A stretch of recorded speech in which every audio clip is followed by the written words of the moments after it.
میرا ذہن بھی ادھر منتقل نہیں ہوا تھا اس سے پہلے. انہوں نے فرمایا کہ یہ اللہ کے راستے میں شہید ہو جانے والے کو جو اللہ کے راستے میں قتل ہو جائے، سورہ بقرہ میں تو فرمایا انہیں مردہ مت کہو، وَلَا تَقُولُوا لِمَن يُقْتَلُ فِي سَبِيلِ اللَّهِ أَمْوَاتٌ بَلْ أَحْيَاءٌ وَلَٰكِن لَّا تَشْعُرُونَ، وہ تو زندہ ہے لیکن تمہیں ان کا شعور نہیں. لیکن سورہ آل عمران کے اندر جو آیت آئی ہے وَلَا تَحْسَبَنَّ الَّذِينَ قُتِلُوا فِي سَبِيلِ اللَّهِ أَمْوَاتًا بَلْ أَحْيَاءٌ عِندَ رَبِّهِمْ يُرْزَقُونَ، ہرگز مت سمجھنا ان کو جو اللہ کی راہ میں قتل ہو جائیں کہ وہ مردہ ہے، وہ زندہ ہے، اپنے رب کے پاس سے رزق پا رہے ہیں. تو انہوں نے کہا کہ اللہ تعالیٰ کی راہ میں قتل ہو جانے والوں کو مقتول کہنا ہی نہیں، سمجھنا بھی غلط ہے. دل سے بھی بات جو ہے وہ یہ نہیں ہونی چاہیے کہ وہ مردہ ہے، بلکہ وہ زندہ ہے. اس شد و مت کے ساتھ وَلَا تَحْسَبَنَّ، ہرگز نہ سمجھنا ان کو جو اللہ کی راہ میں قتل ہو جائیں کہ وہ مردہ ہے، وہ تو زندہ ہے، اپنے رب کے پاس سے رزق پا رہے. ادھر میرا ذہن نہیں گیا تھا، میں اس کو تسلیم کر رہا ہوں. دوسرے جو شیعہ عالم دین تھے، مجھے ان کا پورا نام مستحضر نہیں ہے. نقوی صاحب، وہ بھی ڈاکٹر بھی ہے اور عالم دین ہے، وہ بھی تھے، اور وہ بھی بہت ہی یہ سمجھیے کہ یعنی دلیل کو تسلیم کرنے والے اور بہت ہی معقول انداز میں گفتگو کرنے والے تھے. بہرحال جب وہ مذاکرہ شروع ہوا تو سب سے پہلے ڈاکٹر کلب صادق صاحب کو دعوت دی گئی کہ وہ اظہار خیال کریں. انہوں نے انہی دو آیتوں کے حوالے سے جو ابھی میں نے بیان کی ہے، ایک نکتہ بھی بیان کیا، کچھ اور باتیں بھی بیان کی. اس کے بعد جب میری باری آئی تو میں نے کہا کہ مجھ سے کچھ اور سوال کیا گیا تھا، لیکن میں نے کہا کہ میں پہلے بات وہیں سے شروع کرنا چاہتا ہوں. سوال یہ کیا گیا تھا ڈاکٹر کلب صادق سے کہ قرآن کا فلسفہ شہادت کیا ہے. تو میں نے کہا جو سوال آپ نے ان سے کیا تھا میں اس کے جواب سے اپنی بات شروع کرنا کہ میرے نزدیک قرآن مجید میں اللہ کی راہ میں قتل ہونے کے لیے لفظ شہادت آیا ہی نہیں. حدیث میں ضرور آیا ہے بصیغہ مجہول فقد استشہدا، اس کی شہادت قبول کر لی گئی یا اس کو شہید بنا لیا گیا. اور اس معنی میں صرف ایک جگہ پر امکان ہے پورے قرآن میں، سورہ آل عمران کی ایک آیت میں، وَيَتَّخِذَ مِنْكُمْ شُهَدَاءَ، کہ وہاں اس کے معنی لیے جا سکے مقتول فی سبیل اللہ کے. باقی کہیں بھی نہیں. یہ تو اصل میں کار رسالت کے لیے ایک اصطلاح ہے. ہر رسول شاہد بن کر آیا، شہید بن کر آیا. یہاں دنیا میں وہ اپنے عمل سے، اپنے قول سے انفرادی اجتماعی سطح پر حق کی گواہی دیتا رہا، اور قیامت کے دن کھڑے ہو کر پروزیکیوشن وٹنس کی حیثیت سے اپنی قوم کے خلاف گواہی دے گا کہ اللہ میں نے ان کے سامنے تیرا پیغام پہنچا دیا تھا. اب جو کچھ انہوں نے کیا اس کے ذمہ دار کے ہیں. They can't plead ignorance. وہ یہ نہیں کہہ سکتے کہ ہمیں معلوم نہیں تھا، ہمیں بتایا نہیں. بہرحال اس پر مجھے بڑی خوشی ہوئی جب علامہ نقوی صاحب نے اس نکتے کو بہت سراہا اور انہوں نے تسلیم کیا کہ کچھ دنوں سے مجھے بھی یہ خیال ہو رہا تھا، یعنی یہ کہ یہ کوئی زیادہ پرانا خیال ان کا نہیں تھا. انہوں نے فرمایا کچھ دنوں سے مجھے بھی یہ خیال ہو رہا تھا کہ قرآن میں تو یہ لفظ شہید اور شہادت اس معنی میں ہے ہی نہیں. میرا گمان یہ ہے کہ چونکہ اس موضوع پر میں نے بہت تقریریں کی، سال ہر سال سے تقریریں کر رہا ہوں، قرآن کا فلسفہ شہادت کیا ہے، اور اس کے حوالے سے یہ کہ امت مسلمہ کا کیا فرض منصبی ہے، شہادت علی الناس کی کیا ذمہ داری ہے جو امت مسلمہ پر. تو یہ تو میری دعوت قرآنی کے اہم مضامین میں سے ہے. تو ہو سکتا ہے کہ میری کسی تقریر کی کوئی اڑتی ہوئی خبر ان کے کانوں تک پہنچی ہو، واللہ عالم. لیکن انہوں نے اس نکتے کو سراہا اور مجھے اللہ کے فضل و کرم سے مجھے اس پر خوشی ہوئی کہ بجائے اس کے کہ وہ اس پر کوئی آرگیومنٹ کرتے، کوئی بحث و تبحیث کرتے، انہوں نے میری اس بات کو تسلیم کیا اور اس کی گویا کہ تائید کی. پھر میں نے عرض کیا کہ جہاں تک خلفاء ثلاثہ کی شہادت کا اور شہادت حسین یا سانحہ کربلا رضی اللہ تعالی عنہم اجمعین کا تعلق ہے، اصل میں اس کو نہیں سمجھ سکتے لوگ جب تک کہ ریولوشن اور کاؤنٹر ریولوشن کا فلسفہ سمجھ میں نہ آئے. جب کسی ملک میں کسی خطہ ارضی میں کوئی انقلابی تحریک چل رہی ہوتی ہے، ظاہر بات ہے ابتدا میں کوئی انقلابی لوگ چند ہوتے ہیں، کمزور ہوتے ہیں، ضعیف ہوتے ہیں، ان سے کوئی خطرہ محسوس نہیں ہوتا. لیکن کشاکش کے دوران ایک وقت آ جاتا ہے کہ پھر جو مخالف انقلاب ہیں وہ یہ سمجھ بیٹھتے ہیں، سمجھ جاتے ہیں کہ اب ہماری پیش نہیں جا رہی، اب ہمارا بس نہیں چلے گا، لہذا سر جھکا دو. اسے پنجابی محاورے میں کہا جاتا نیوی پاؤ، اس وقت تو وقت کو گزارو.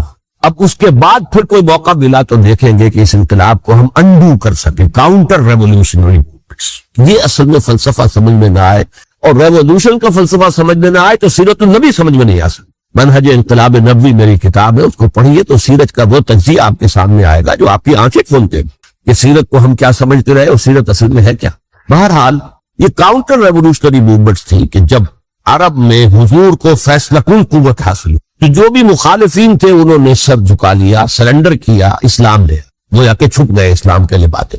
لیکن وہ تھے اسی اطاعت میں کہ پھر کبھی موقع ملے تو پھر ہم اس نظام کو تہو بادہ کرتے تلپٹ کرتے. یہ رد عمل سب سے پہلے خود عرب کے اندر پیدا. انہیں مشرکین عرب کو جب سورہ توبہ کی پہلی 6 آیات نازل ہوئی ہے جن میں الٹیمیٹم دے دیا گیا کہ اب کسی مشرک قبیلے سے کوئی معاہدہ اللہ کا اور اس کے رسول کا نہیں ہوگا, تمہیں 4 مہینے کی مہلت دی جا رہی ہے, یا ایمان لے آؤ اور یا تمہیں قتل کر دیا جائے. یہ بہت سخت آیات ہے قرآن کی, سورہ توبہ کی ابتدائی 6 آیات. اور حضرت علی رضی اللہ تعالیٰ عنہ کا کہنا یہ ہے کہ اس آپ کو معلوم ہے کہ مصحف میں یہ واحد صورت ہے جس سے پہلے بسم اللہ الرحمن الرحیم نہیں لکھی گئی, آپ کو نظر آتی. باقی 113 صورتوں کے شروع میں بسم اللہ الرحمن الرحیم ہے. یہ کیا وجہ ہے, یہاں کیوں نہیں ہے؟ حضرت علی کا فرمانا ہے کہ یہ صورت تو تلوار ہاتھ میں لے کر اتری ہے, اور بسم اللہ الرحمن الرحیم میں اللہ تعالیٰ کے 2 اسماء ہیں, الرحمن الرحیم. یہ گویا کہ اس سے متضاد صورتحال ہے کہ اب تمہارے لیے آخری موقع ہے, یا ایمان لے آؤ اور یا قتل کر دیے جاؤ. اس میں ایک تیسری گنجائش خود بخود نکلتی تھی, یا یہ ملک چھوڑ کر چلے جاؤ, اور ایسا بہت سے لوگوں نے کیا بھی, لیکن اکثر لوگوں نے گردن چکا. لیکن رد عمل ظاہر ہوا. ایک تو مرتدین کھڑے ہو گئے جنہوں نے نئی نبوتوں کو مان لیا, ایک مانعین زکوٰۃ کھڑے ہو گئے کہ اب زکوٰۃ تمہیں نہیں دے. یہ رد عمل تھا مشرک عرب کا, مشرکین عرب. اور حضرت ابوبکر رضی اللہ تعالیٰ عنہ کے دفتر فضائل کا یہ بڑا اہم باب ہے. لیکن آئرن فسٹ, حالانکہ وہ بہت رقیق القلب, کمزور نہیں کل جسہ انسان تھے, لیکن یہ کہ عظیمت کوہ ہمالا جو ہے ان کے اندر ظاہر ہوئی ہے. ودن آئرن فسٹ انہوں نے ان ساری جو رد عمل کی جو تحریکیں تھی انہیں قتل کر رکھا, اور پھر پورے عرب کو گویا کہ اثر نو اس میں اسلام کے نظام کو کنسولیڈیٹ کر کے حضرت عمر کے حوالے کر رضی اللہ تعالیٰ عنہ. حضرت عمر کے زمانے میں جو جنگیں ہوئی اس میں سلطنت روما جو ہے, جو اس وقت کی 2 سپر پاورز تھی, سلطنت روما قیصر روم, ہیراکلیس ہرقل تھا اس وقت کا جو رومی جو قیصر روم تھا, حکمران تھا, شہنشاہ تھا, اور دوسری طرف ایرانی مملکت تھی, خسرو پرویز تھا. لیکن یہ کہ عیسائیت کے ساتھ اسلام کا اس طرح کا تصادم نہیں ہوا تھا حضور کے زمانے میں, بلکہ نجاشی رحمت اللہ علیہ نے تو مسلمانوں کو پناہ دی تھی. مقوقس پیٹریارک جو تھے ان تو اس کے الیگزینڈریا کے, انہوں نے حضور کے جو نامہ مبارک گیا تھا اس کا بہت اکرام کیا, تکریم کی, تحفے بھیجے حضور کی خدمت میں. ہرقل نے بھی کوشش کی تھی کسی طریقے سے, جیسے کوئی 250 برس پہلے یا 300 برس پہلے, 300 برس پہلے جیسے کانسٹنٹائن جو ایمپرر تھا روم کا, اس نے عیسائیت قبول کی تھی اور ساری سلطنت عیسائی ہو گئی تھی, لہذا اس کی سلطنت باقی رہی, اس کی حکومت باقی رہی. اسی طرح ہم مسلمان ہو جائیں, لیکن اس میں وہ ناکام ہو گیا. لیکن یہ کہ کوئی اس نے کنفرنٹیشن نہیں کی حضور سے. البتہ ایران کا معاملہ یہ تھا کہ اس کے پرچے اڑ گئے. اس نے حضور کے نامہ مبارک کو چاک کیا تھا, حضور نے فرمایا جب اطلاع ملی کہ اس نے اپنی سلطنت کو چاک کر اس کے ٹکڑے کر. بہرحال وہاں رد عمل شدید تھا, اور ایرانی جان لیجئے کہ ان کے اندر بہت اسٹرانگ نیشنلزم ہے, آج بھی ہے اسٹرانگ نیشنلزم, لہذا ان کے ہاں رد عمل شدید تھا. ان کی تو سلطنت ختم ہو گئی, نسیہ منسیہ ہو گئی, وجود ہی نہیں رہا. لہذا وہاں سے جو کاؤنٹر ریولوشن شروع ہوا ہے وہ پھر ہرمزان جو ایک بہت بڑا جرنیل تھا, اس نے بڑی عیاری کے ساتھ اپنی جان بچائی تھی. یہ بڑا دلچسپ واقعہ ہے کہ وہ یعنی کنڈمڈ تھا اسلامی حکومت کی طرف سے, خلافت کی طرف سے, کہ وہ جہاں بھی پایا جائے اس کو قتل کرنا ہے. حضرت عمر کی عدالت میں لا کے پیش کیا گیا. حضرت عمر نے کہا یہ واجب قتل ہے, قتل کر دو. اس نے کہا اچھا مجھے پانی پلا دیجیے. حضرت عمر نے فرمایا ٹھیک ہے بھائی پانی لاؤ, پانی دے دے. پانی کا کٹورا کرے, مجھے پہلے ضمانت دیجیے کہ جب تک میں یہ پانی نہ پی لوں مجھے قتل نہیں کیا جائے. ہاں ہمارا وعدہ. اس نے وہ کٹورا پھینک دیا پانی کا, کرو مجھے قتل کیسے کرو گا, میں نے وہ پانی تو نہیں پیا. اس سے اپنے آپ کو بچایا. بہرحال آپ اختلاف کر سکتے ہیں کہ حضرت عمر کو اس عذر کو قبول نہیں کرنا چاہیے تھا, لیکن بہرحال ان کی اپنی مروت اور شرافت تھی کہ اپنے وعدے کا پاس کیا. اس کی سازش سے ابو لولو فیروز اس نے حضرت عمر کو شہید کیا. یہ گویا کہ دوسری کاؤنٹر ریولوشنری موومنٹ تھی. انہوں نے یہ سمجھا تھا کہ یہ ساری چکی جو چل رہی ہے جیسے چکی کی ایک کلی ہوتی ہے, وہ کلی جگہ سے ہٹ جائے تو چکی کیسے چلے گی. یہی بات حضرت علی نے فرمائی تھی حضرت عمر سے رضی اللہ تعالی عنہما. جب شام کے محاذ پر کچھ پسپائی سی ہو رہی تھی تو حضرت عمر نے ارادہ کیا میں خود جاؤں گا محاذ پر اور کمانڈ کروں. حضرت علی رضی اللہ تعالی عنہ نے فرمایا کہ نہیں امیر المومنین آپ مت جائیں, چکی اسی وقت تک چلتی ہے جب تک کہ کلی گڑی ہوئی. آپ کلی ہیں اس وقت اس نظام کی جس کے گرد میں اسلام کی چکی گھوم گئی, آپ مت چک. لہذا حضرت عمر نے ان کی بات مانی. اس قدر صاحب مشورہ تھا جو دیا تھا. بہرحال انہوں نے یہ سمجھا تھا کہ عمر ہی کے بل پر چل رہا ہے یہ سب کچھ, لہذا عمر کو بیچ سے ہٹا دینے سب بیٹھ جائے گا. لیکن ظاہر بات ہے کہ محمد رسول اللہ کی بنائی ہوئی عمارت صلی اللہ علیہ وسلم اتنی کمزور نہیں تھی. اس کے بعد حضرت عمر کے انتقال کے بعد حضرت عثمان کا انتخاب ہوا، اور حضرت عثمان کے بھی 10 سال پہلے جو ہے وہ بالکل حضرت عمر کی جو دور خلافت ہے اس کے بالکل مشابہ ہے، مماثل۔ ہمارے ذہنوں میں یہ تصور بٹھا دیا گیا ہے کہ سارے 12 سال شاید فتنہ ہی فتنہ رہا، فساد ہی فساد رہا، دنگا رہا، لڑائی رہی۔ نہیں، 10 سال پورا امن، اور جس طریقے سے فتوحات کا سیلاب حضرت عمر کے زمانے میں جا رہا تھا اسی طریقے سے حضرت عثمان کے 10 سالوں کے دوران کے آخری 2 سالوں میں ایک فتنہ اٹھا ہے۔ یہ فتنہ کیا ہے؟ اس کو مذاہب کی جو 3 سے کنفرنٹیشن ہوئی تھی، ایک تو یہ کہ مملکتوں میں سے مملکت ہرقل، مملکت روم، مملکت ایران، رومی سلطنت کی 2 ٹانگیں مسلمانوں نے توڑ دی، شمالی افریقہ سے نکال دیا، مغربی ایشیا سے نکال دیا، لیکن یورپ میں وہ قائم تھا، اس کی سلطنت تھی، لیکن ایرانی سلطنت کا بالکل کیا باجا، یہ ختم ہوا۔ اسی طریقے سے 3 مذاہب سے کنفرنٹیشن ہوئی، مشرکین عرب سے، اس کا میں بیان کر چکا ہوں، ان کا پہلا وار حضرت ابوبکر کے عہد خلافت میں ہو گیا۔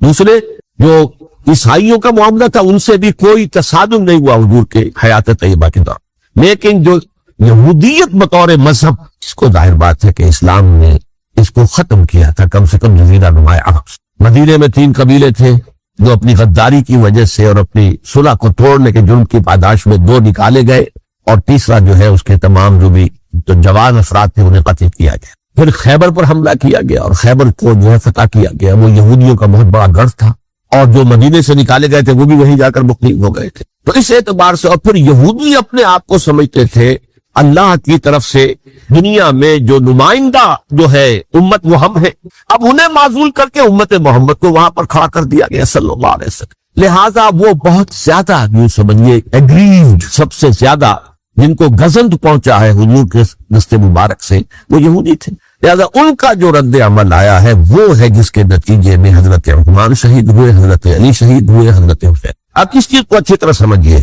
یہ جو رد عمل ہے یہ ایک شخص کے ذریعے سے آیا، اور اسی لیے بعض لوگ یہ سمجھتے ہیں کہ یہ خامخواہ کی کہانی ہے، کیا ایک آدمی اتنا بڑا کام کر سکتا؟ عبداللہ ابن سبا ایک یہودی جو اسلام کا لبادہ اوڑھ کر حضرت عثمان کے عہد خلافت میں مدینے میں آ گیا، ٹھیک، اس کے بارے میں تو میں بعد میں عرض کروں گا، لیکن ایک شخص کیا کچھ کر سکتا ہے اس کی مثال بس آپ دے دوں آپ کو۔ پہلے حضرت مسیح علیہ السلام کے پورے دین کو ایک شخص نے ختم کر دیا، سینٹ پال جسے دنیا جانتی ہے، جس کے نام سے توحید کو تثلیث میں بدل دیا۔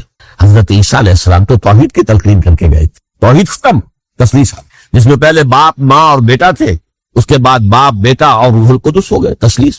نمبر 2، شریعت موسوی کو ساقط کر دی، لہذا اب پالزم جو ہے، کرسچینٹی نہیں رہی، وہ حضرت عیسیٰ کو کہہ کر گئے تھے کہ شریعت موسوی تم پر لاگو رہے گی، نافذ پہ ساقط کر دی۔ نمبر 3، اس نے عیسائیت کے دائرہ تبلیغ کو وسیع کر دیا، جنٹائلز یا گوئمز کے اندر بھی، غیر یہودیوں میں، حالانکہ حضرت مسیح کہہ کر گئے تھے کہ تمہیں صرف یہودیوں سے خطاب کرنا ہے، اور میں صرف اسرائیل کے گھرانے کی کھوئی ہوئی بھیڑوں کی تلاش میں آیا۔ اب آپ دیکھیے حضرت مسیح کے فوراً بعد اور حضرت مسیح کی زندگی کے دوران جب تک کہ وہ موجود تھے، وہ بدترین دشمن تھا حضرت مسیح علیہ السلام کا۔ بعد میں لبادہ اوڑا، اور یہ کہ مجھے مکاشفہ ہوا ہے، مکاشفے میں مسیح سے میری ملاقات ہوئی ہے، میں ان پر ایمان لے آیا ہوں، اور پھر اس نے اپنے زہد اور دینداری کا جو بھی فراڈ تھا اس کے نتیجے میں اپنی حیثیت بنا لی، دین مسیحی کو بالکل ختم کر دی۔ آج کہاں ہے وہ دین مسیحی؟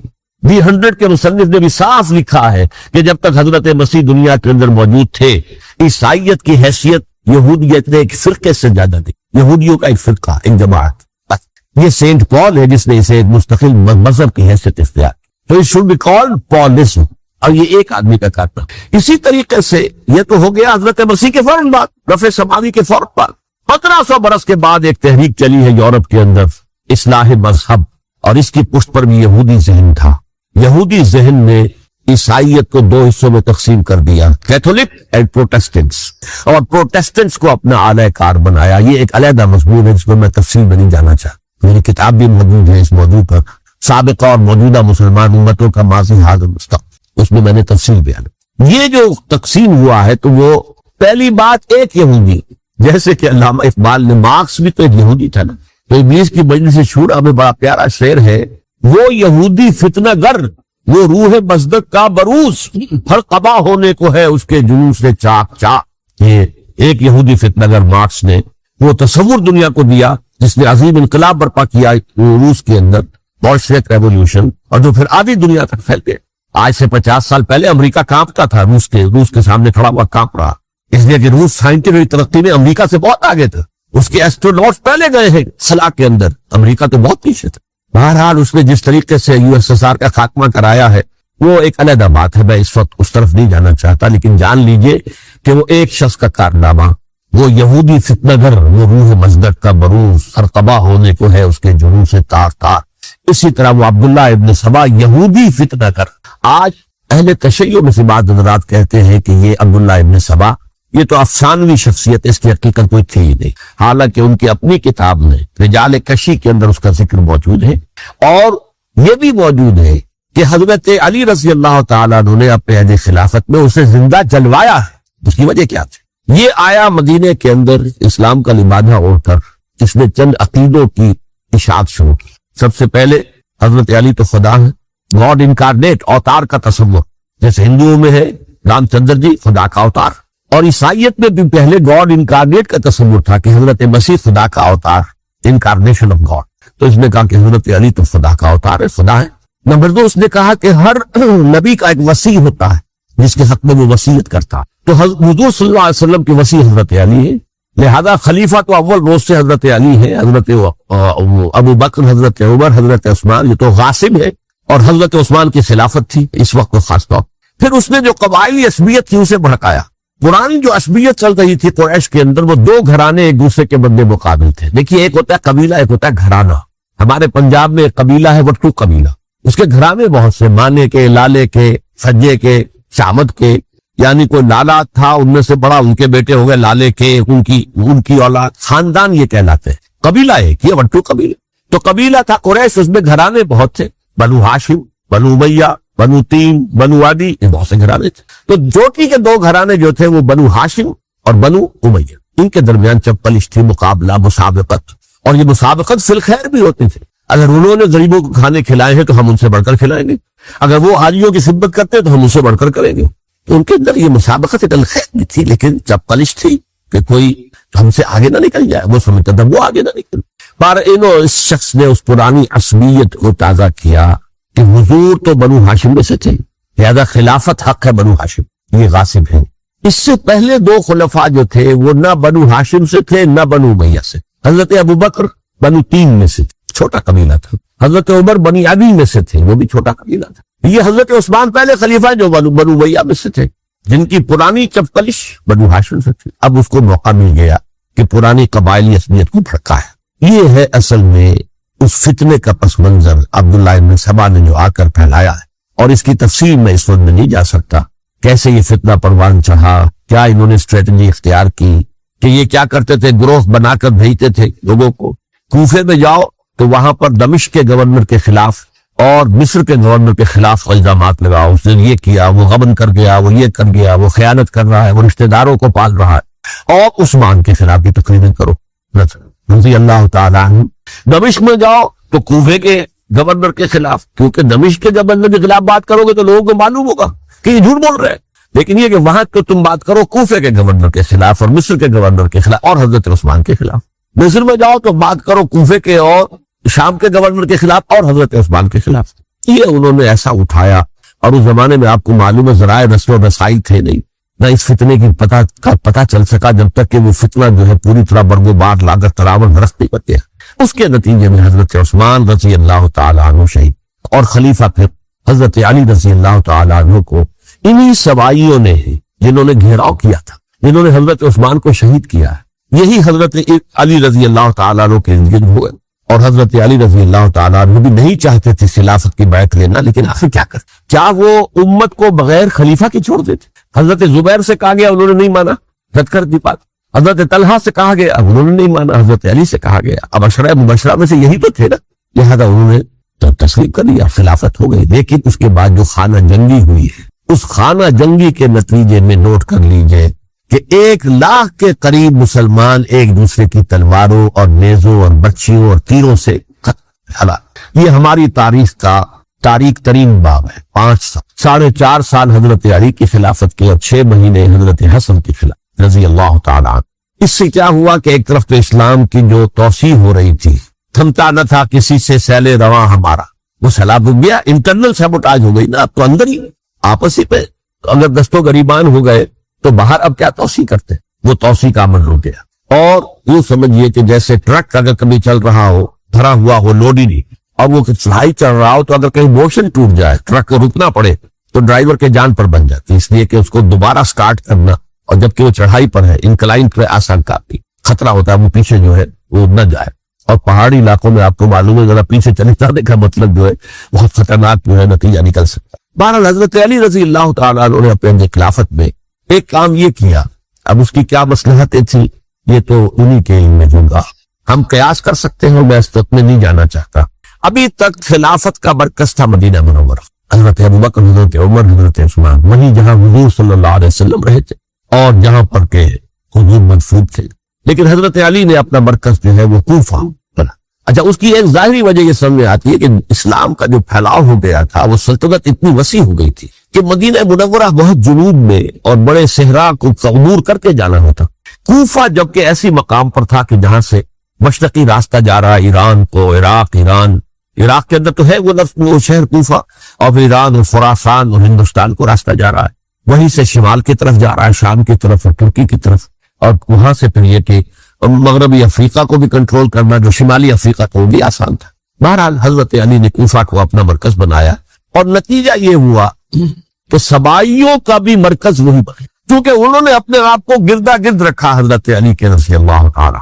اب ظاہر بات ہے کسی پرٹیکولر پرسن کے خلاف تو کوئی مقدمہ موجود تھا نہیں، بلکہ جب جنگ جمل ہو رہی تھی، ابھی جنگ نہیں ہوئی تھی، حضرت عائشہ، حضرت طلحہ، حضرت زبیر وہ لے کر آئے تھے لشکر اس مطالبے کے لیے کہ حضرت عثمان کے قاتلوں کو سزا دی جائے، قصاص لیا جائے۔ حضرت علی رضی اللہ تعالیٰ عنہ سے گفت و شنید ہو رہی تھی، حضرت علی جو ہے اس پر آمادہ ہو گئے کہ ٹھیک ہے، میں جو بھی قاتلین عثمان ہیں ان کو گرفتار کر کے سزا دوں گا۔ این اسی وقت کوفے کی مسجد کے اندر جو ہے 10,000 کا مجمع کھڑا ہو گیا، ہم سب قاتل عثمان، لو ہم سے بدلہ کہاں سے ہو۔ اور انہوں نے کیا کیا، جاتے ہی جنگ چھیڑ دی، جب چھڑ جائے تو یا مرو یا مارو، اس کے سلاوہ تو کوئی چارہ کار ہوتا ہی نہیں۔ ایک رات میں 10,000 مسلمان شہید ہوئے، جن میں 2 عشرہ مبشرہ میں سے حضرت زبیر اور حضرت طلحہ رضی اللہ تعالیٰ۔ تو یہ صورت تھی، سبائیوں نے گھیراؤ کیا حضرت علی کا رضی اللہ تعالیٰ۔ حضرت معاویہ دعوے دار نہیں تھے خلافت کے، قطعاً نہیں، ان کا صرف ایک دعویٰ تھا، اور وہ یہ تھا کہ عثمان کے قاتلوں کو گرفتار کرو، یا پھر سزا دو یا ہمارے حوالے کرو، ہم اس سے قصاص لیں گے۔ لیکن قبیلہ بنو امیہ کا تھا، اور حضرت ابی معاویہ بنو امیہ میں سے، تو ایک خاندانی طور پر جو ہے ہم قصاص لیں گے ان سے جنہوں نے قتل کیا ہے حضرت عثمان۔ لیکن یہاں زائد بات ہے کہ حضرت علی رضی اللہ تعالیٰ عنہ کی طرف سے مطالبہ یہ ہوتا تھا تم پہلے میری بیعت کرو، میرے ہاتھ مضبوط کرو تاکہ میں ان کے خلاف کوئی اقدام کر سکوں۔ لیکن انہیں یہ اندازہ تھا کہ اگر میں نے بیعت کی تو ظاہر بات ہے کہ حضرت علی تک پہنچنے سے پہلے مجھے گردن بڑھا دیں گے یہ لوگ، اس لیے کہ سبائی جو ہے وہ آپ کو گھیرے ہوئے۔ بہرحال ایک عجیب الجھاؤ، ایک ڈائلیما تھا، جس کی وجہ سے یہ جنگ چلتی رہی، اور حضرت علی رضی اللہ تعالیٰ عنہ کو انہی کے شیعان علی ہی کے اندر سے وہ جماعت علیحدہ ہوئی تھی جس کو ہم خوارج کے نام سے جانتے، اور ایک خارجی ملجم ابن ملجم ہی نے حضرت علی کو شہید کیا رضی اللہ تعالیٰ۔ پھر حضرت حسن رضی اللہ تعالیٰ عنہ، اب دیکھیں کس قدر صحیح بات تھی جو حضرت علی رضی اللہ تعالیٰ عنہ نے فرمائی جب ان سے کہا گیا کہ کیا ہم آپ کے بیٹے حسن کے ہاتھ پر بیعت کر لیں رضی اللہ تعالیٰ عنہ۔ فرمایا نہ میں تمہیں اس کا حکم دیتا ہوں نہ میں اس سے روکتا ہوں، یہ تمہارا معاملہ ہے، امرہم شورا بینہم، تم اپنے باہمی مشورے سے جو فیصلہ کرو گے ٹھیک ہے، میں نہ حکم دیتا ہوں نہ روکتا ہوں۔ اس کا کیا مطلب ہے؟ باپ کے بعد بیٹے کی خلافت ہرگز حرام نہیں ہے، ورنہ کہتے کیسے ہو سکتا میرا بیٹا، نہیں یہ نہیں کہا۔ حضرت عمر سے بھی کہا گیا تھا کہ اپنے بیٹے کو نامزد کر دیں، عبداللہ ابن عمر کو، تو انہوں نے جواب میں کیا کہا، اسے تو طلاق دینی بھی نہیں آتی، انہوں نے اپنی کسی زوجہ کو طلاق دی تھی، اور اس میں جو صحیح ترین طریقہ ہے وہ اختیار نہیں کیا تھا، اسے طلاق دینی تک نہیں آتی تو میں اسے خلیفہ بنا دوں۔ یہ نہیں کہا تھا کہ باپ کے بعد بیٹا خلیفہ نہیں ہو سکتا، یہ تو نہیں تھا، کہیں حرام نہیں ہے، نہ کتاب و سنت میں، نہ کوئی حدیث ہے، نہ کہیں قرآن مجید میں۔ تو حضرت علی نے بھی فرمایا رضی اللہ تعالی، نہ میں روکتا ہوں نہ حکم دیتا ہوں، یہ تمہارا اپنا معاملہ ہے۔ بہرحال حضرت حسن رضی اللہ تعالی عنہ نے حضرت امیر معاویہ سے صلح کر لی، خلافت ان کے سپرد۔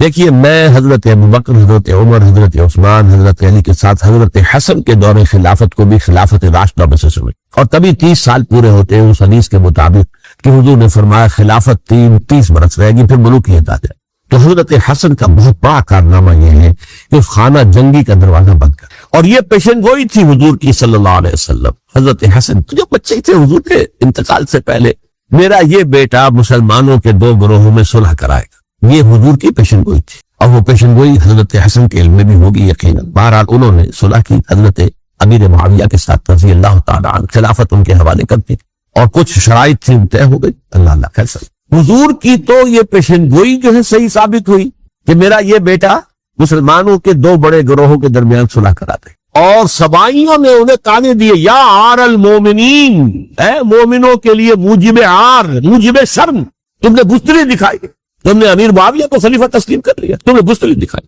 معاذ اللہ ثم معاذ اللہ ثم معاذ۔ اب میں کچھ باتیں حضرت امیر معاویہ کے بارے میں کہنا چاہتا، اس لیے کہ وہاں اس میں نے حضرت معاویہ کے بارے میں یہ تو بہت شدت کے ساتھ کہا تھا، اور میں اب بھی اس پر قائم ہوں اور پوری طریقے سے قائم ہوں۔ میرا مستقل موقف یہی ہے کہ حضرت معاویہ رضی اللہ تعالیٰ عنہ کے دور خلافت کو ہم خلافت راشدہ میں شامل نہیں سمجھتے، اہل سنت میں سے کوئی بھی نہیں سمجھتا، لیکن اس کے ساتھ میں نے حضرت امیر معاویہ کے کچھ مناقب بھی بیان کیے تھے تاکہ پلڑا جو ہے ترازو کا اس کے دونوں پلڑے سامنے آئے، لیکن یہ وہ حصہ میں نے اس بیان کا نکال دیا، ختم کر دیا گیا۔ یہ میں نہیں جانتا کہ اس میں کیا مصلحت دیکھی گئی ہے، اس میں تو کسی کے لیے کوئی معاملہ ایسا نہیں تھا کسی کے جذبات کو جو ہے وہ ٹھیس پہنچانے والا، کیونکہ میں نے کہا وہ خلیفہ راشد نہیں تھی، صاف میں نے کہا، بلکہ وہ دور ملوکیت کا آغاز ان سے ہو گیا۔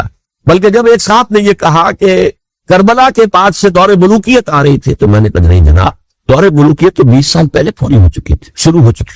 حضرت امیر معاویہ کے بھی 20 سال میں وہ دور ملوکیت میں شمار ہے۔ انہیں کسرا العرب بھی کہا گیا، عرب کے کسرا جو شہنشاہ ایران کا خطاب تھا، حضرت معاویہ رضی اللہ تعالیٰ عنہ کو کسرا العرب کہا گیا، عرب کا کسرا یہ۔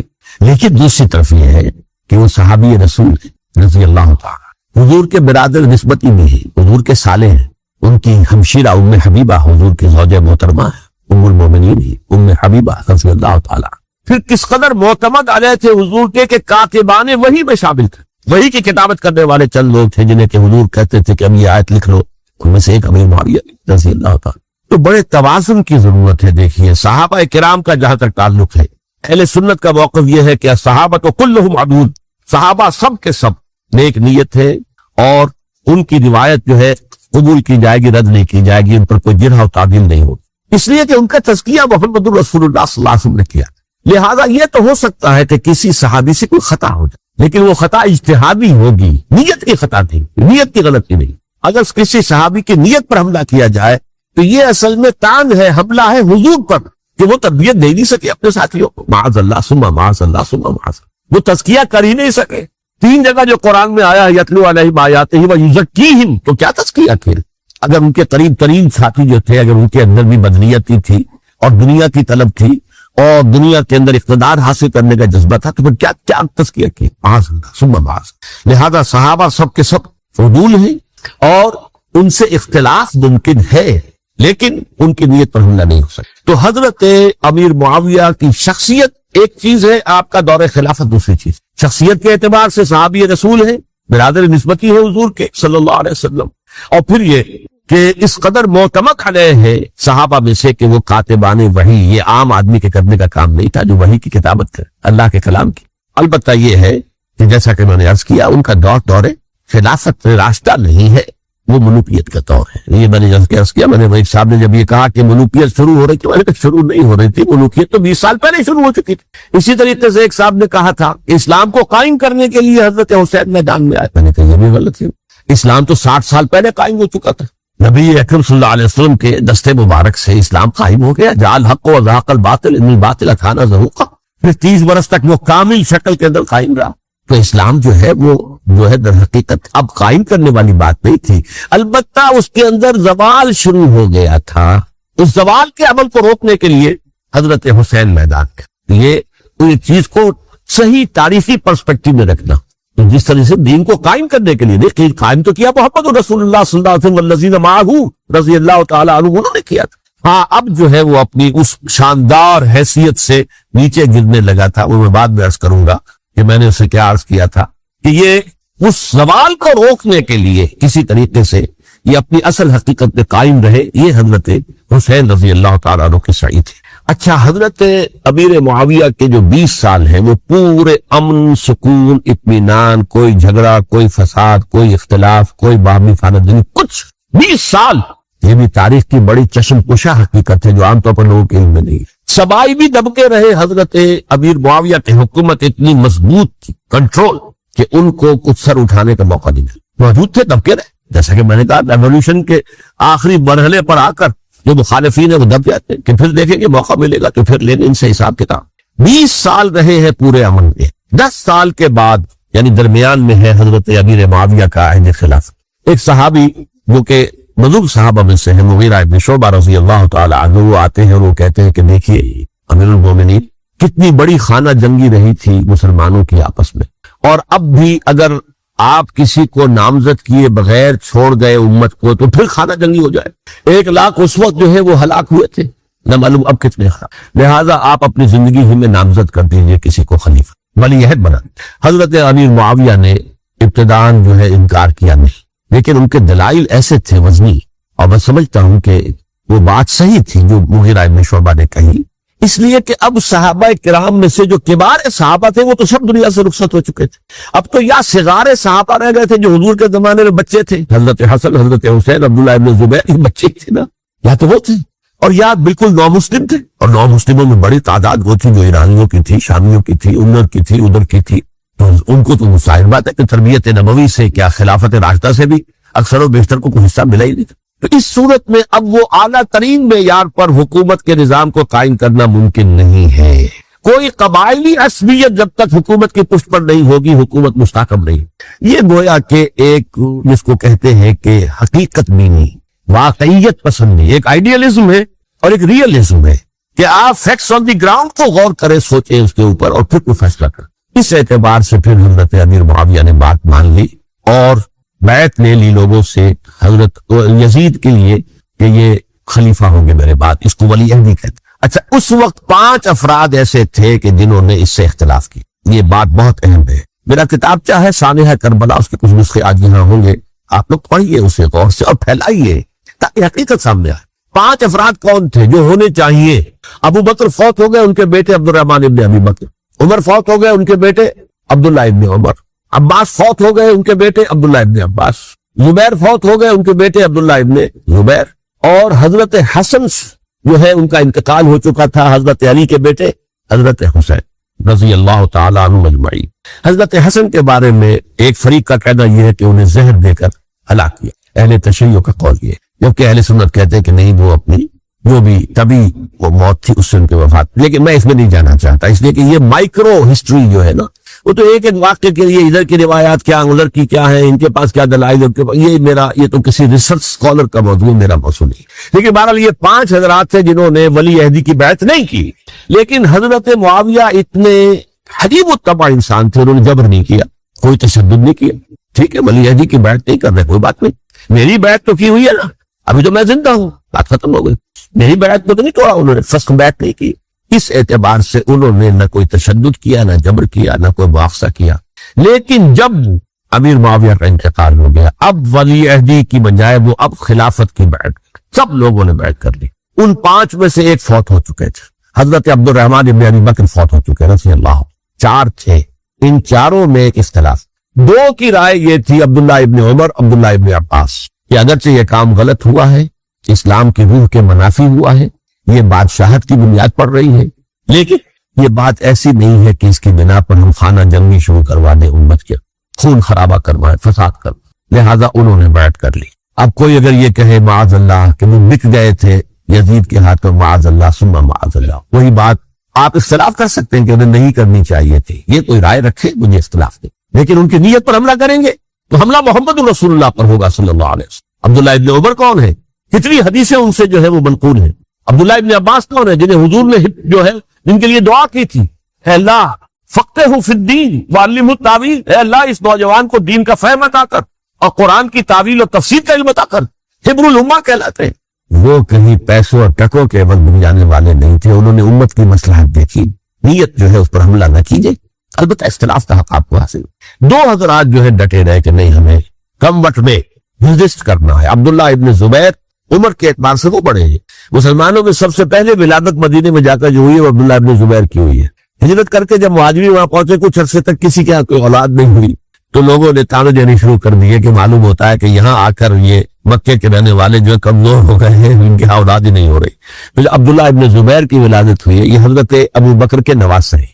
حضور کی زوجہ محترمہ حضرت عائشہ کی بہن حضرت دیکھیے ابھی نام نکل گیا ہے جی، حضرت اسماء رضی اللہ تعالی عنہا، یہ ان کے صاحبزادے ہیں، حضرت زبیر کے بیٹے. ان کا فیصلہ ہوا کہ ہمیں رجسٹ کرنا ہے کم وقت میں، ایٹ اینی کاسٹ. حضرت حسین ابن علی رضی اللہ تعالیٰ عنہ کا بھی فیصلہ ہوا کہ ہمیں رجسٹ کرنا ہے کم وقت میں. البتہ ان میں بھی ایک اختلاف ہو گیا، یعنی یہ دو تو جڑے رہے، ان دو میں اختلاف ہو. عبداللہ ابن زبیر کا کہنا یہ تھا کہ ہمیں حجاز میں رہنا چاہیے، یہ سرزمین ہے جس میں نبوت کی برکات سب سے زیادہ ہے، یہاں ہم مضبوط قلعے کے اندر ہیں، ہمیں یہاں سے جو ہے رجسٹ کرنا چاہیے اور ختم کرنا چاہیے اس نظام کے اندر جو خرابی آ گئی ہے.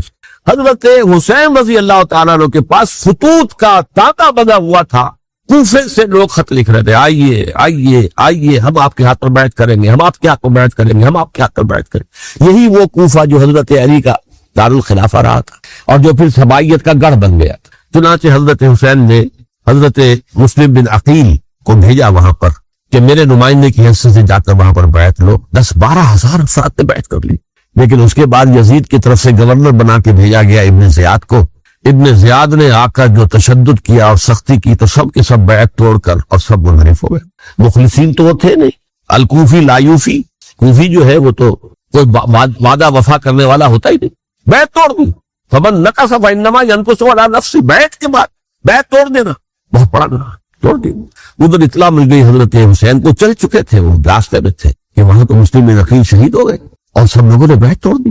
اب واپس جانا چاہتے تھے لیکن مسلم بن عقیل کے بیٹے جو ہے اڑ گئے. یہ عرب کی اپنی ایک جو ہے پرانی ان کی حمیت اور ان کا قبائلی نظام کہ اب ہم اپنے والد کے خون کا قصاص لیے بغیر نہیں جائیں.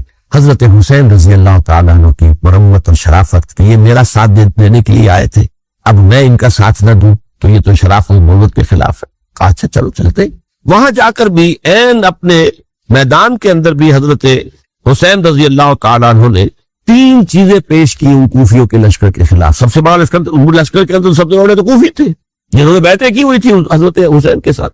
دیکھو مجھے جانے دو واپس حجاز کی طرف، یا مجھے سرحدوں پر بھیج دو تاکہ میں کافروں کے ساتھ جنگ کرتے ہوئے اپنی جان دے دوں، یا مجھے یزید کے پاس جانے دو، میں اپنا معاملہ اس سے طے کر لوں. لیکن کوفیوں کو یہ گوارا نہیں. اگر یہ یزید کے پاس پہنچ گئے تو ہمارا کچا چٹھا بیان کرتے گے کہ مجھے تو ان لوگوں نے برگلا کر بلایا تھا. اس لیے کہ دیکھیے حضرت امیر معاویہ کے 20 سالوں کے دوران میں بتا چکا ان کی حکومت اتنی مستحکم تھی کہ اس کے خلاف کوئی فتنہ اٹھانا ممکن نہیں تھا. اب کیونکہ چینج اوور ہوا تھا، اور چینج اوور میں آپ کو معلوم ہوتا ہے کہ ایک جس کو کہتے ہیں every thing is in the melting پاٹ. ابھی تو یہ درمیان کے اندر معاملہ ہے تو انہیں موقع ملا، سر اٹھایا. حضرت حسین رضی اللہ تعالیٰ عنہ کو جو خطوط لکھے جس کے کہ تھیلے کے تھیلے اور بوریوں کی بوریاں بھری ہوئی حضرت حسین کے ساتھ تھی، وہ کہا کہ آئیے ہم آپ سے بیعت کریں. انہوں نے نہیں مانا. اور اصل میں حضرت حسین کے قاتل وہ کوفی ہیں، وہ مزدل، وہ منافق جنہوں نے بیعت کر کے بیعت توڑی. اور اب وہ آ گئے کہ اگر یہ حسین رضی اللہ تعالیٰ عنہ بچ کر کہیں یزید کے پاس پہنچ گئے تو پھر ہمارا کچا چٹھا جو ہے وہ سامنے آ جائے گا اور ہماری پھر شامت ہے. لہذا انہوں نے قتل کیا حضرت حسین کو رضی اللہ. ایک بات جو علامہ ڈاکٹر قلب صادق نے فرمائی اور مجھے میرے علم میں یہ بات پہلے نہیں تھی، وہ یہ کہ حضرت حسین کے قتل کا فتویٰ ایک بہت بڑے مفتی نے دیا تھا. یہ بات میں ذرا سمجھ لیجیے. حضرت حسین رضی اللہ تعالیٰ عنہ کے قتل کا فتویٰ ایک بہت بڑے مفتی نے دیا تھا. کیوں دیا تھا؟ اس لیے کہ حضور کی احادیث موجود ہیں کہ جب ایک شخص کی ایک خلیفہ کی بیعت ہو جائے تو دوسرا اگر کھڑا ہو تو اسے قتل کرتا. کھلی حدیث. اسی لیے ایک بہت بڑے مفسر بھی ہے، فقیہ بھی ہے، قاضی ابن العربی رحمت اللہ علیہ. ایک ابن عربی ہے الف لام کے بغیر، ابن عربی، وہ بہت بڑے صوفی ہیں، فلسفی ہیں، اندلس کے ہیں. یہ قاضی ابن العربی ہے جنہوں نے قرآن کی ایک تفسیر لکھی ہے اس اعتبار سے کہ صرف ان آیات کی تفسیر جن سے کہ فقہی احکام جو ہے ان کا استنباط. یہ 2 تفسیریں اس طور سے لکھی گئی ہیں قرآن مجید کی. احکام القرآن ان کا نام ہے دونوں کا. ان میں سے ایک جو ہے قاضی ابن العربی کی ہے. ان کا ایک جملہ نقل ہوتا ہے، قتل الحسین بسیف جدہ، حسین قتل ہو گئے اپنے ہی نانا کی تلوار سے. وہ تلوار کیا تھی؟ جب کسی کی بیعت ہو چکی ہو پھر کوئی کھڑا ہو مدعی خلافت. میرے نزدیک حضرت حسین مدعی خلافت نہیں تھے. یہ بات اس وقت سامنے لوگوں کی نہیں آئی، بلکہ حکومت نے یہ باور کرا دیا کہ یہ تو باغی ہے، یہ مدعی ہے خلافت کے. انہوں نے تو دعویٰ نہیں کیا خلافت، وہ تو صرف اس عمل کو روکنے کے لیے میدان میں آئے. اور اس بات کو اچھی طرح سمجھ لیجئے کہ اس وقت تک یہ جو تصور آج ہمارے پاس ہے کہ ریاست علیحدہ ہے، حکومت علیحدہ ہے، state of Pakistan, we are loyal to the state of Pakistan, ہم ریاست پاکستان کے وفادار ہیں، گورنمنٹ آف پاکستان کے وفادار نہیں ہے، we are not loyal to the government. Government تو کبھی بے نظیر کی تھی، ہم اس کے خلاف تحریک چل رہے تھے، یا کبھی کسی اور کی تھی اس کے خلاف تحریک چل رہی ہے، یا کبھی ضیاء الحق کی تھی اس کے خلاف تحریک چل رہی ہے۔ گورنمنٹ کو بدلنا تو عوام کا حق ہے، آج، اس وقت نہیں تھا، اس وقت ریاست اور حکومت کا کوئی فرق نہیں تھا، لہذا جو حکومت سے اختلاف کرے گویا کہ باغی ہے۔ یہ ہے اصل میں وہ پیچیدہ مسئلہ کہ کیوں کسی مفتی نے فتویٰ دے دیا، اس لیے کہ اس وقت تک ریاست اور حکومت کا فرق واضح نہیں تھا دنیا پر۔ یہ تو ابھی کوئی 100-150 سال کی بات ہے کہ آج ہمارا جو پولیٹیکل سائنس کا ایولیوشن ہوا ہے وہ اسٹیج تک پہنچ گیا ہے کہ اسٹیٹ علیحدہ ہے، حکومت علیحدہ ہے۔ حکومت تو اسٹیٹ کے 3 آرگنز میں سے ایک آرگن ہے، ایڈمنسٹریشن حکومت کی ہے، جوڈیشری ہے اور لیجسلیچر ہے، 3 آرگنز ہے بڑے بڑے، ان میں سے ایک ہے۔ تو حکومت کو بدلنا تو عوام کا حق ہے، چاہے وہ ووٹ کے ذریعے بدلے، چاہے ایجیٹیشن، اگر پورا من ایجیٹیشن ہے اس سے حکومت کو بدلنے کا حق حاصل ہے دستوری طور پر ہر اعتبار سے۔ اس وقت یہ نہیں تھا، لہذا صورتحال یہ بن گئی کہ حکومت وقت نے باور کرا دیا مسلمانوں کو، ورنہ سوچئے نواسہ رسول کو قتل کرنا کوئی آسان کام تھا۔ آخر سب کلمہ گو تھے کہ نہیں تھے؟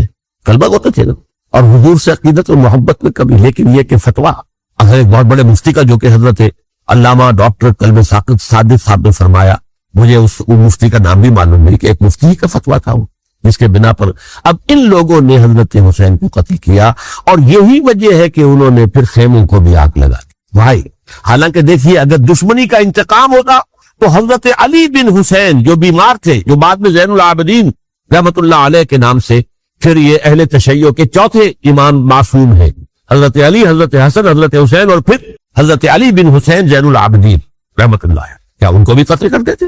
حضرت حسین کی نسل ختم ہو جاتی، لیکن نہیں کیا۔ آگ کیوں لگائی؟ آگ اس لیے لگائی کہ وہ جو ڈاکومنٹری پروف ہے ہماری غداری کا یزید کے خلاف حضرت حسین کو جو ہم نے دعوت دی، وہ جو ڈاکومنٹری پروف خطوط کی شکل میں موجود ہے وہ ختم ہو جائے، ڈسٹرائے ہو گیا۔ اس کے لیے انہوں نے خیموں میں آگ۔ بہرحال یہ ہے تاریخی پس منظر، یہ اسی سبائی فتنے کا تسلسل ہے جس نے سب سے پہلے حضرت عثمان کی جان لی رضی اللہ تعالیٰ، 5 سال تک مسلمانوں میں خانہ جنگی رکھی، حضرت علی کو پھر شہید کیا، اور اس کے بعد جو ہے 20 سال حضرت امیر معاویہ کے تو سر نہیں اٹھا سکے، لیکن پھر جب ایک چینج اوور ہو رہا تھا تو اس وقت انہوں نے موقع غنیمت سمجھا کہ اب کھڑے ہو جاؤ اور اب دوبارہ ایک فتنہ جو ہے اس کو امت کے اندر پیدا کر دو۔ اچھا، اس معاملے میں ایک بات جو میں نے وہاں کہی کہ ہمارے ہاں شاعرانہ جو مبالغہ آمیزی ہے، یہ میری گفتگو کا حصہ انہوں نے حذف کر دیا، اور میں نے ایک سنی شاعر بہت بڑے عالم جن کے حوالے سے آج بھی میری تقریر ہوگی خالد دینا ہال میں، مولانا محمد علی جوہر کے شعر کے حوالے سے کہا کہ قتل حسین اصل میں مرگ یزید ہے، اسلام زندہ ہوتا ہے ہر کربلا کے بعد۔ میں نے کہا بالکل محمل شعر ہے، اسلام مرا ہی نہیں تھا، زندہ ہونے کا کیا سوال؟ اور اگر کسی درجے میں مزمحل یا زخمی ہوا تھا تو وہ تو رہا، کربلا کے بعد بھی رہا، یزید کی حکومت بھی رہی، بنو امیہ کی حکومت بھی چلی، وہ تبدیلی تو نہیں۔ یہ کیا کہہ رہے ہیں؟ اسلام زندہ ہوتا ہے کربلا کے بعد؟ میں نے کہا اسلام مرا نہیں تھا۔ جیسے میں نے یہ کہا کہ ملوکیت جو ہے وہ اب شروع نہیں ہوئی، ملوکیت تو 20 برس پہلے شروع ہو چکی تھی حضرت امیر معاویہ کی، لیکن ظاہر بات ہے کہ حضرت حسن نے، حضرت حسین نے اس کو قبول کیا، اور حضرت حسین نے تو پھر 10 سال تک ولی عہدی جو تھی چاہے بیعت نہیں کی لیکن اس کے خلاف میدان میں آفت چیلنج تو نہیں کیا۔ اس اعتبار سے یہ معاملہ جو اسلام زندہ ہوتا ہے کربلا کے بعد، یہ بے تکی بات ہے۔ ہاں، حضرت شاہ اسماعیل شہید رحمت اللہ علیہ کی اگر میں تشبیہ کو، تمثیل کو سامنے رکھوں تو اسلام کی عمارت 6 منزل ہے، 6ٹھی منزل ٹاپ کی وہ گر گئی، 5 منزلیں انٹیکٹ تھیں، اسلام مرا نہیں تھا۔ عدالت میں شریعت کے مطابق فیصلے ہو رہے تھے، قاضی تھے، مفتی تھے، شریعت نافذ تھی، اسلام نہیں مرا تھا، جبکہ خود کہہ رہے ہیں علامہ کلب صادق کے ایک مفتی کے فتوے سے ہی حضرت حسین کو قتل کیا گیا۔ اب وہ مفتی کی رائے، اس کی بدنیتی ہو، جو بھی ہو، وہ جانے، اللہ جانے، لیکن عام مسلمان کیا کریں؟ اس پہلو سے اسلام مرا نہیں تھا۔ ہاں، ایک منزل گر گئی تھی تو گری رہی، 1000 برس تک گری رہی، یہاں تک کہ آ کر مغربی انٹیلیجنس نے اس کے گرایا، ملوکیت کا معاملہ ختم کیا، اور وہ جبرین ملوکیت دوسری آ گئی، مطلب وہی سب بادشاہی چلی ہے۔ بلکہ دور بنو امیہ میں وہ بادشاہی پوری طرح اس نے بالوں پر نہیں نکالے تھے، اصل باروں پل تو اس نے نکالے ہیں دور بنو عباس نے آ کر، اور پھر سلاطین جو ہے ترک، جو ترک خلفاء ہے، ان کا بھی بادشاہت تھی، اور کیا تھا، وہ خلافت تو نہیں تھی۔ تو یہ تو اسلام میں جو بھی نقص واقع ہو گیا تھا، کبھی واقع ہو گئی تھی، وہ جوں کی توں برقرار ہے۔ اس کو بھی تسلیم کیا. میں اللہ کا شکر ادا کر کے کہتا ہوں کہ دونوں حضرات، دونوں شیعہ دانشور اور بڑی اعلیٰ سطح کے جو شیعہ عالم تھے، انہوں نے اس بات کو تسلیم کیا اور میری اس بات کو چیلنج نہیں کیا. اصل میں تیسری بات میں نے یہ کہی کہ دیکھیے حضرت حسین رضی اللہ تعالی عنہ کی اس شہادت کے بعد، اس کے بعد واقعہ حرہ بھی ہوا، جو واقعہ کربلا سے بھی بعض اعتبارات سے زیادہ بھیانک اور زیادہ گھناؤنا واقعہ بنو امیہ کی تاریخ ہے، جس کو لوگ جانتے ہی نہیں.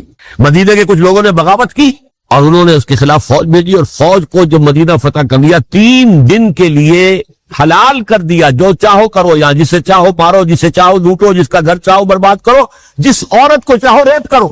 اور یہ مدینہ النبی کے اندر ہوا. تو کاٹ کھانے والی ملوکیت کے اندر بہت سے واقع. عبداللہ ابن زبیر کھڑے ہوئے، انہوں نے حکومت قائم کی تھی، لیکن یہ کہ وہ تو 6 سال کے لیے کامیاب بھی رہے، ایک حکومت قائم کی، بنو امیہ کے ہاتھ پر بیٹھ نہیں کی، بالآخر ان کی حکومت بھی ختم ہو گئی. پھر حضرت زید کھڑے ہوئے، انہوں نے بغاوت کی، وہ بھی ناکام رہ گئے.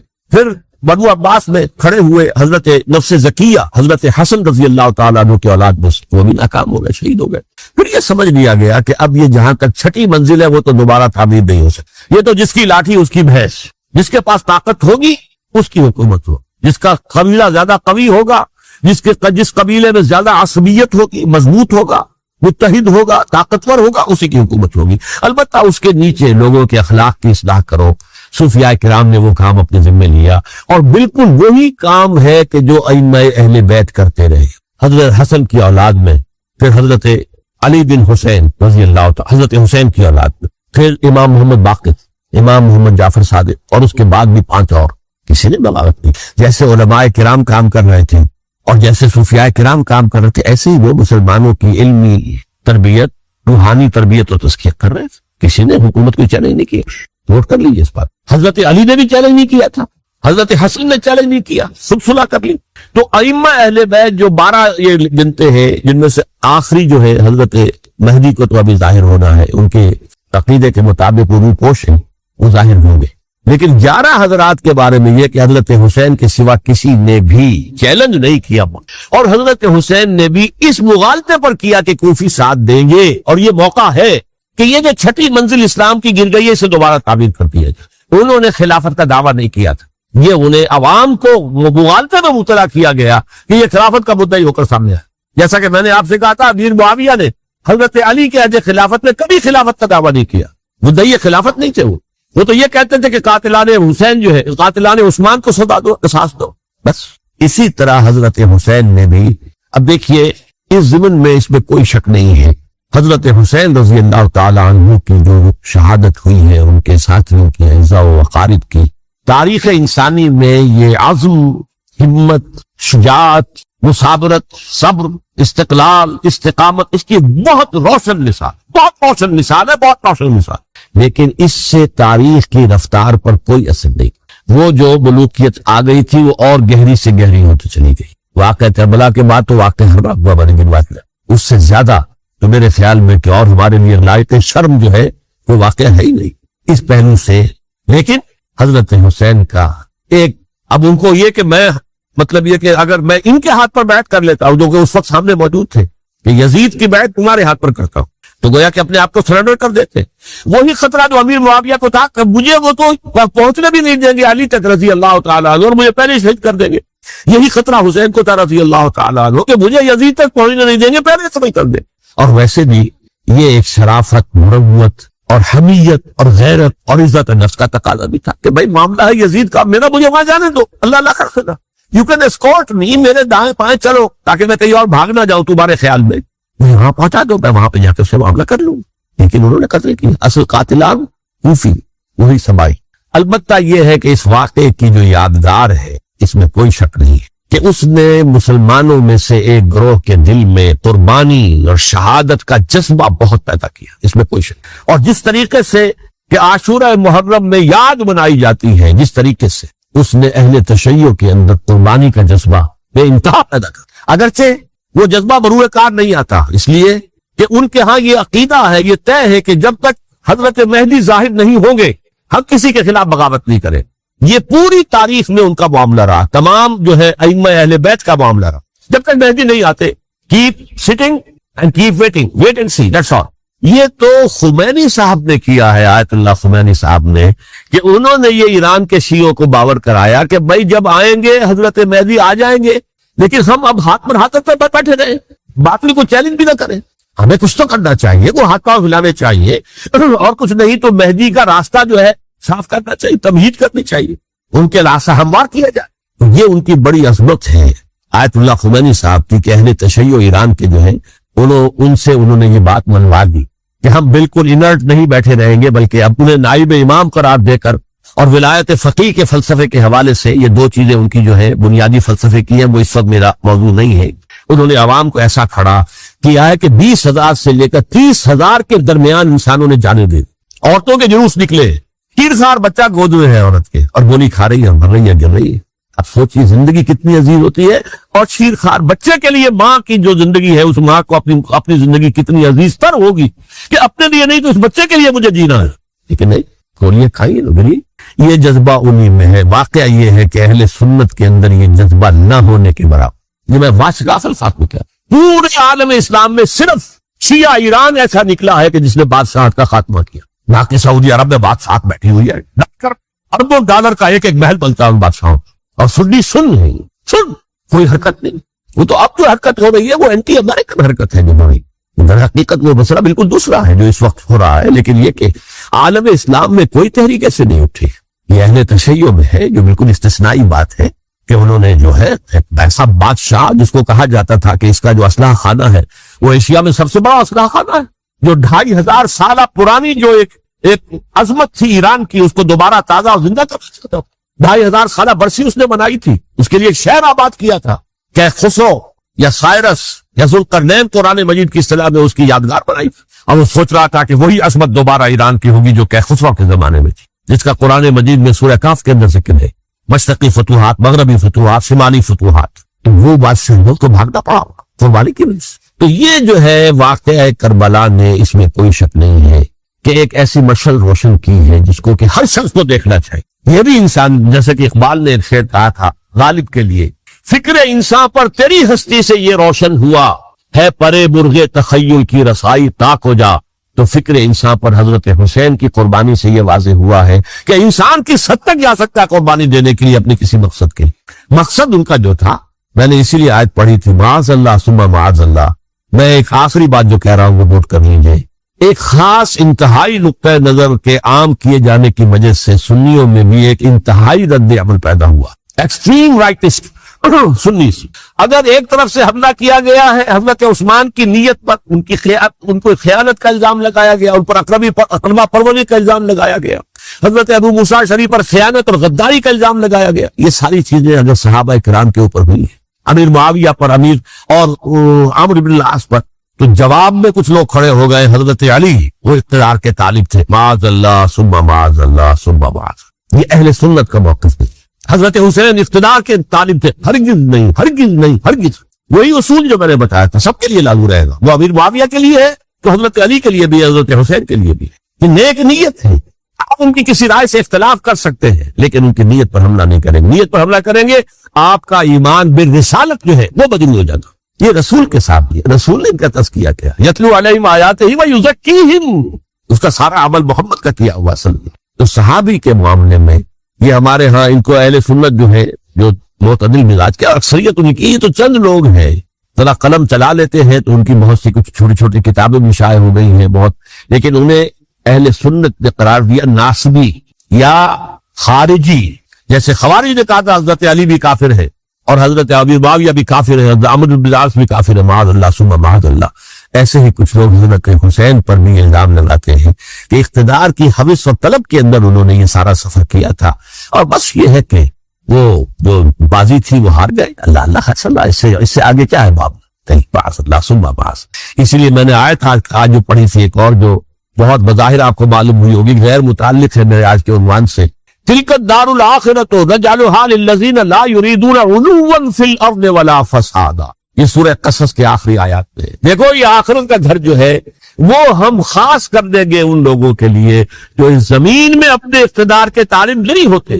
زمین میں اقتدار کے طالب ہوگے، فساد ہوتا ہے، تم بھی طالب، میں بھی طالب، جھگڑا ہوگا، لڑائی ہوتی ہے، دنگا ہوگا، فساد ہوگا۔ تلک الدار الآخرۃ نجعلھا للذین لا یریدون علوا فی الارض ولا فسادا، جو لوگ زمین میں اپنے اقتدار کے طالب اور اس کے نتیجے میں فساد پیدا کرنے والے نہیں ہیں، ان کے لیے ہم نے آخرت کا گھر ساز کیا۔ والعاقبۃ للمتقین، اور عاقبت جو ہے، انجام کار آخرت جو ہے وہ تو متقیوں کے لیے ہے۔ اسی میں آئیں گے سب صحابہ کرام، خواہ وہ حضرت علی ہے رضی اللہ تعالیٰ عنہ، اور خواہ وہ حضرت امیر معاویہ ہے، حضرت عثمان ہے رضی اللہ تعالیٰ عنہ، خواہ حضرت حسن ہے، حضرت حسین ہے رضی اللہ تعالیٰ عنہ، خواہ عبداللہ ابن زبیر ہے، خواہ عبداللہ ابن عباس ہے، خواہ عبداللہ ابن عمر رضی اللہ تعالیٰ عنہ۔ اس اصول کو سامنے رکھ کر اختلاف آپ کر سکتے ہیں کسی سے بھی، لیکن کسی کی نیت پر حملہ کریں گے تو اصل میں آپ کا ایمان بالرسالت مجروح ہو جائے۔ علی کو نبی اکرم صلی اللہ علیہ وسلم نے اپنا نائب بنا کر چھوڑا تھا جب غزوہ تبوک میں جا رہے تھے مدینے میں۔ حضرت علی نے کہا بھی کہ مجھے آپ عورتوں کے سر بٹھا کے جا رہے ہیں۔ فرمایا تمہارا مقام میرے ساتھ وہی ہے جو موسیٰ کے ساتھ ہارون کا، ہارون کو چھوڑ کر گئے تھے نا یہودیوں کے پاس جب گئے تھے تورات لینے کے لیے، تو تمہارا وہی مقام ہے میرے ساتھ۔ یہ حضرت علی ہے رضی اللہ، ان کے بارے میں میرا ان کی کیا عظمت میری نگاہ پر۔ یہ 3 کتابیں ہیں، مجھے نہیں معلوم تیسرا ہے یا نہیں ہے، بہرحال آپ لوگوں کو ریکمینڈ کر رہا ہوں کہ ان کا مطالعہ کریں۔ اب یہ کہ آخری بات یہ کہ اصل ہمارے کرنے کا کام کیا ہے۔ دیکھیے کیوں نہیں کیا کسی نے بھی خروج کا معاملہ، وہ میں واضح کر چکا ہوں، بغاوت نہیں کی۔ کیوں؟ ایک تو ریاست اور حکومت میں فرق نہیں تھا، ذرا کھڑا ہو اور وہ باغی قرار پائیں گے، واجب القتل ہو جائے گے، فتوے کی زد میں آ جائے، یہ معاملہ تھا۔ اور دوسرے یہ کہ عمارت پوری گری نہیں تھی، ایک منزل گری تھی۔ آج ہم کہاں کھڑے ہیں؟ پوری عمارت گری ہوئی ہے، نہ شرعی عدالتیں ہیں، نہ شرعی فیصلے ہیں، نہ احکام الہی نافذ ہے، نہ حدود اور قصاص کے معاملات، کچھ بھی نہیں۔ ہمارا فرض کیا ہے؟ حضرت حسین کی مدح کرتے رہیے، تعریف کرتے رہیے، صحابہ کرام کی مدح کرتے رہیے، مدح صحابہ، اس کے لیے مجلسیں قائم ہو رہی۔ بھائی کر کیا رہے ہو؟ تھے تو آبا وہ تمہارے ہی، مگر تم کیا ہو؟ ہاتھ پر ہاتھ دھرے منتظر فردا ہو۔ تلک امت قد خلت لہا ما کسبت ولکم ما کسبتم، وہ تو ایک امت تھی جو چلی گئی، اللہ کے ہاں پہنچ گئے، جو کچھ انہوں نے کمایا وہ ان کے لیے، تمہارے لیے نہیں ہے، تمہارے لیے وہ ہوگا جو تم کماؤ۔ ہمارے لیے راستہ یہی ہے کہ خلافت راشدہ کے مکمل نظام کو اثر نو قائم کرنے کے لیے منہج انقلاب نبوی کو اختیار کرے۔ میری کتاب اس پر، کیسٹس اس پر، آڈیو کیسٹس، ویڈیو کیسٹس، سی ڈیز، نہ معلوم ڈی وی ڈی، سب کچھ موجود۔ سیرت النبی پر تو میں عرض کر چکا ہوں، فلسفہ سیرت النبی سمجھنا ہے تو میری کتاب پڑھیے، ورنہ سیرت النبی آپ پڑھ لیں گے، واقعات معلوم ہو جائیں گے، فلسفہ سیرت سمجھ رہی ہے، اس کا آپ مطالعہ کریں گے میری کتاب سے۔ اور دوسرے یہ کہ یہ خلافت قائم کرنے کے لیے جو جد و جہد ہم کر رہے ہیں، تحریک خلافت پاکستان جس کا میں داعی ہوں ادنا سا، وہ تنظیم نہیں ہے، میں اس کا امیر نہیں، وہ ایک تحریک ہے۔ جیسے تحریک پاکستان کہلاتی تھی، جس کی تنظیم تھی مسلم لیگ، پارٹی کا نام مسلم لیگ تھا، لیکن تحریک پاکستان، اس طرح تحریک خلافت پاکستان وہ ہم نے چلائی ہے تنظیم اسلامی کے تحت۔ یہ خلافت جب پہلی چلی تھی آج سے 84 سال قبل، نومبر 1921 میں خالد دینا ہال میں وہ مقدمہ چلا تھا، جس کے نتیجے میں بڑے بڑے جو لیڈر تھے ہمارے، مولانا محمد علی جوہر اور مولانا حسین المدنی اور مولانا ابوالکلام آزاد، ان سب کو 2 سال کی قید کی سزا سنائی گئی۔ بغاوت، مقدمہ بغاوت، یہ خالد دینا ہال۔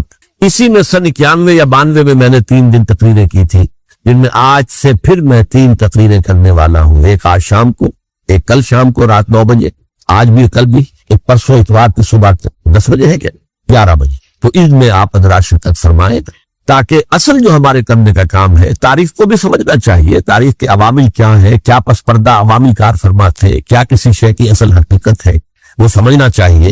لیکن یہ ہے کہ اس اعتبار سے میں نے جب یہ لفظ استعمال کیا تھا اس مذاکرے میں، لپ سروس، کہ یہ ہم صرف لپ سروس کرتے رہے، مدح بیان کرتے رہے، منقبت بیان کرتے رہے، حضور کی نعتیں کہتے رہے، اس سے تو بات نہیں بنے گی جب تک کہ وہ فرض منصبی شہادت علی الناس کا جو ہمارے ذمے ہے بحیثیت امت محمد صلی اللہ علیہ وسلم اس کو ادا نہ کرے۔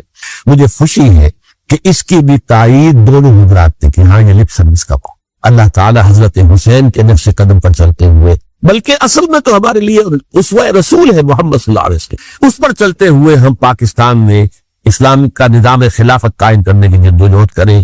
اقول قولی ھذا واستغفر اللہ لی ولکم ولسائر المسلمین والمسلمات۔